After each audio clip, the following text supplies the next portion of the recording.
السلام عليكم. اتصل بنا في مجلة السياق العربي عدد كبير من القراء والمستمعين والمشاهدين يتساءل عن رقم الهاتف الذي تحدثت عنه المدعوة نعيمة صالحي، وقالت إنه أعطي لها قبل سنوات واتصلت عن طريقه بعبد العزيز بوتفليقة. هذا الرقم هو رقم منزل عبد العزيز بوتفليقة في لابيار، وهو نفس الرقم منذ الاستقلال لم يغيره بوتفليقة أبدا، وهو أحيانا يعطيه لبعض الناس. وقد كنت أنا محمد تمالت رئيس تحرير مجلة السياق العربي أحد الذين أعطاهم بوتفليقة هذا الرقم في سنة 1994، ويمكن لأي شخص أن يتصل بهذا الرقم ليتأكد من صحة هذا الأمر.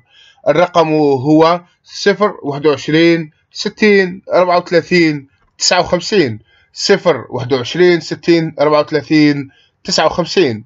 ما يحدث الآن هو أن جهاز الأمن يعطل هذا الرقم أحيانا عندما يكون بوتفليقة موجودا في المنزل، وأعتقد أن ذلك يتم بتعليمات من السعيد بوتفليقة.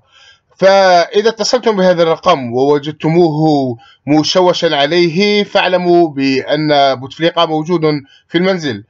أما في الأيام التي لا يوجد فيها بوتفليقة في المنزل فعادة يكون هذا الرقم صالحا للاستخدام.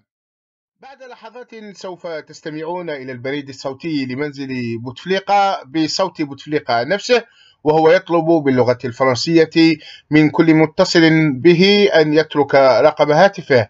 في حقيقة الأمر كان بوتفليقة قبل أن يعينه الجنرالات رئيسا للجزائر يترك رسالة صوتية باللغة العربية والفرنسية، غير أنه غيرها بعد ذلك إلى اللغة الفرنسية وحدها مباشرة بعد تعيينه رئيسا، وهذا يترك وراءه ألف سؤال.